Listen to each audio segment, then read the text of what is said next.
బొత్స సత్యనారాయణకి రాజకీయంగా చెక్ పెట్టేందుకు నారా చంద్రబాబు గారు భారీ వ్యూహాన్ని సిద్ధం చేశారా? చంద్రబాబు వ్యూహం దెబ్బకి బొత్స సత్యనారాయణ చీపురుపల్లి నుంచి ఇప్పుడు భీమిలికి పారిపోబోతున్నారా అంటే అవుననే సమాధానం ఇస్తున్నారు కొంతమంది రాజకీయ విశ్లేషకులు. ఇక ఇదే అంశానికి సంబంధించి మనతో మాట్లాడేందుకు టీడీపీ అధికార ప్రతినిధి సూర్యదేవర లత గారు మనతో ఉన్నారు. మేడంతో మాట్లాడదు. లత గారు నమస్తే అండి. లత గారు, రాజకీయంగా బొత్స సత్యనారాయణకి చెక్ పెట్టేందుకు చంద్రబాబు గారు పావులు కదుపుతున్నారని, అందులో భాగంగానే ఆయన వ్యూహానికి భయపడి ఇప్పుడు బొత్స సత్యనారాయణ గారు చీపురుపల్లిని వదిలేసి భీమిలిలో పోటీ చేయబోతున్నారు అంటూ కూడా ఒక వార్త ఇప్పుడు సోషల్ మీడియాలో చక్కర్లు కొడుతూ ఉంది. ఎందుకంటే చంద్రబాబు గారు చీపురుపల్లిలో బొత్స సత్యనారాయణకి పోటీగా గంటా శ్రీనివాసరావుని నిలబెడదాం అనుకున్నారు. కానీ అక్కడి నుంచి చీపురుపల్లి నుంచి భయపడి బొత్స సత్యనారాయణ ఇప్పుడు భీమిలి వస్తున్న నేపథ్యంలో మళ్ళీ గంటా శ్రీనివాసరావు గారిని భీమిలి నుంచి పోటీ చేసే యోచనలో చంద్రబాబు గారు ఉన్నారు అంటూ కూడా కొన్ని వార్తలు వస్తూ ఉన్నాయి. ఏంటి నిజంగా చంద్రబాబు గారి వ్యూహం దెబ్బకే ఈయన చీపురుపల్లి నుంచి పరిగెత్తబోతున్నారా అంటే ఏం చెప్తారు? తప్పకుండా బాబు గారికి ఉన్న అవగాహన, ఆయనకున్న స్ట్రాటజీలు ఆయనకు ఉంటాయి. ఇది వీళ్ళల్లో ప్రభుత్వ వ్యతిరేకత అనేది కూడా బాగా కనపడుతుంది వైసీపీలో. ఆయన ఏం చేశాడని చెప్పి లిక్కర్లో దండుకున్నాడు, బాగా సంపాదించుకున్నాడు. ఆయన ముందటి నుంచి అదే బిజినెస్. ఈ గవర్నమెంట్ వచ్చినాక ఇంకా విచ్చలవిడితనం ఎక్కువైపోయింది. చీపురుపల్లిలో ఆయన ఎందుకంటే అక్కడ ఏం చేసింది లేదండి. జనానికి గెలిచిన తర్వాత చేసింది ఏమైనా ఉంటే, నువ్వు అభివృద్ధి ఏదో ఒకటి చూపెట్టుంటే ఏదైనా మాట్లాడటానికో ఓటు అడగటానికో నీకు ఛాన్స్ ఉంటుంది. సో గెలిచిన చోట నువ్వు ఎట్లాగో ఓడిపోతావనే భయం కూడా ఒకటి ఉంది. గంటా గారు లాంటి వాళ్ళని కూడా తట్టుకునే శక్తి కూడా నీలో ఉండదు. ఎందుకంటే నువ్వు ఏమైనా ప్రజలకు అక్కడ ఏమైనా చేసి నువ్వు గట్టిగా స్ట్రాంగ్ గా నిలబడే కెపాసిటీ నీలో లేదనేది కూడా అర్థమైపోతుంది. ఎందుకంటే నువ్వు ఏ రోజు నువ్వు మినిస్టర్ గా ఇన్ని రోజులు మినిస్టర్ గా కూడా ఉన్నాడు కదా. అలాంటి వ్యక్తి నువ్వు నువ్వు మారిపోదామనుకొని నువ్వు వేరే చోటుకి వెళ్తున్నావంటేనే నీకు తెలుస్తుంది నిన్ను ప్రజలు ఆ నియోజకవర్గంలో ఎంత వ్యతిరేకిస్తున్నారని. అంటే చీపురుపల్లి నియోజకవర్గం అనేది అసలు బొత్స సత్యనారాయణకి ఒక కంచు కోటలాగా ఉండేది. ఇప్పుడు అసలు చీపురుపల్లి నుంచి నిజంగా ఆయన చీపురుపల్లిని వదిలేసి భీమిలికి వెళ్ళడానికి కారణం ఏంటి అంటే ఏం చెప్తారు? ఇంకోటి వైజాగ్ లో కూడా వాళ్ళ ఆవిడ ఝాన్సీ గారిని నిలబెట్టాలనేది కూడా ఆయనకు ఒక వ్యూహం ఉంది.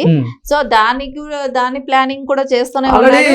ఇప్పుడు వైజాగ్ టికెట్ కూడా, ఎంపీ టికెట్ కూడా బొత్స ఝాన్సీ గారికి అనౌన్స్ చేశారు. ఈ నేపథ్యంలో ఆవిడ్ని గెలిపించుకోవడానికే ఈయన భీమిలి వెళ్ళబోతున్నారు అంటూ కూడా కొన్ని వార్తలు వస్తున్నాయి. లేదు, అసలు చంద్రబాబు గారి వ్యూహం దెబ్బకి భయపడే చీపురుపల్లిని వదిలేసి బొత్స సత్యనారాయణ భీమిలి వెళ్ళిపోతున్నారంటూ కూడా కొంతమంది చెప్తూ ఉన్నారు. అతనికి అక్కడ వ్యతిరేకత వచ్చిందండి.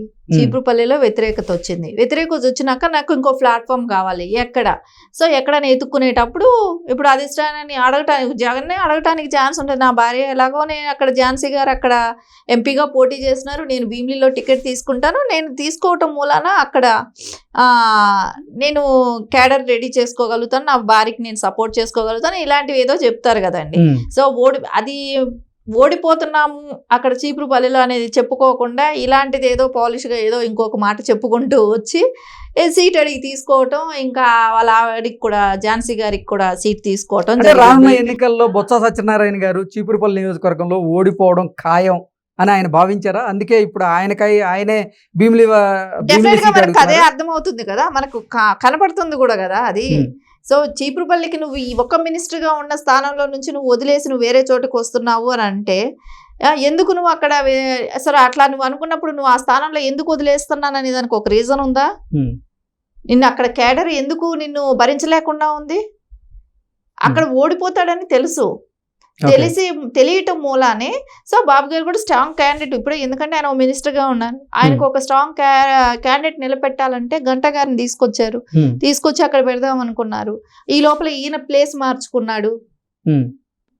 రేపు బాబు గారు మళ్ళీ ఏం డెసిషన్ తీసుకుంటామో ఆల్రెడీ చూస్తూనే ఉన్నాం. మళ్ళీ భీమిలి నియోజకవర్గం నుంచి టీడీపీ జనసేన అభ్యర్థిగా గంటా శ్రీనివాసరావు గారిని అక్కడ పోటీ చేయించే యోజనలో చంద్రబాబు గారు ఉన్నారు అంటూ కూడా కొన్ని వార్తలు వస్తున్నాయి. ఎందుకు చీపురుపల్లిలో ఫస్ట్ గంటా శ్రీనివాసరావు గారిని బొత్స సత్యనారాయణ పైన పోటీకి సిద్ధం చేయాలనుకున్నారు.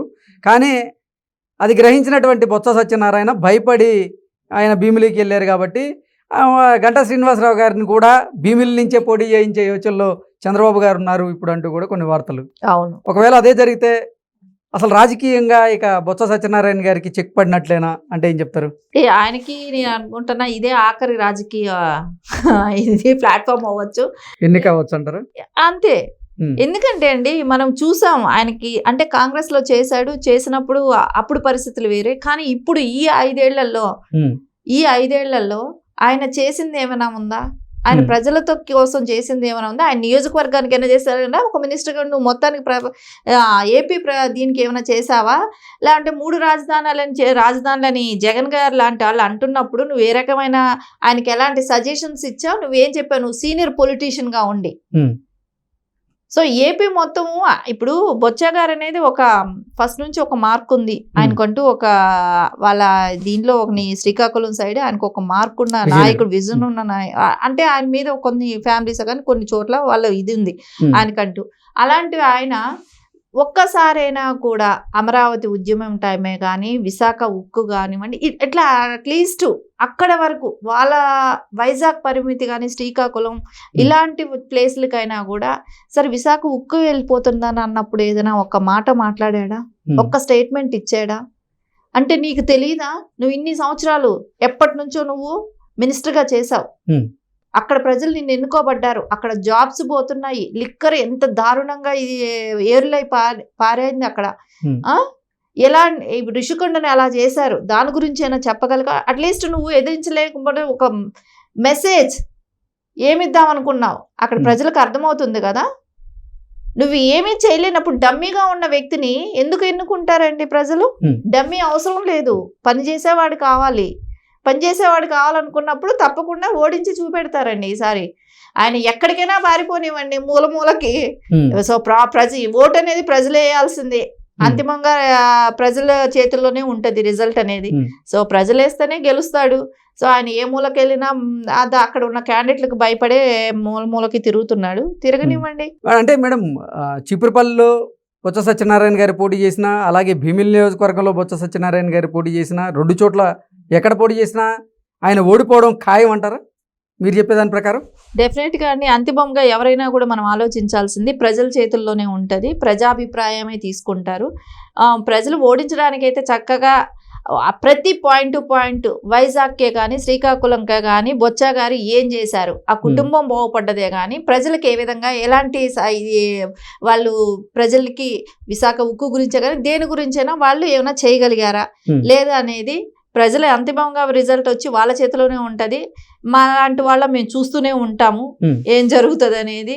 తెలుగుదేశం పార్టీ ఎప్పుడు అభివృద్ధిని కోరుకుందే కానీ రాష్ట్ర భవిష్యత్తును ఆకాంక్షించిందే కానీ పార్టీ పరంగా పార్టీ అభివృద్ధి కోసం కానీ ఏ రోజు వాళ్ళ పార్టీ చేయలేదు, రాజకీయాలు చేయలేదండి.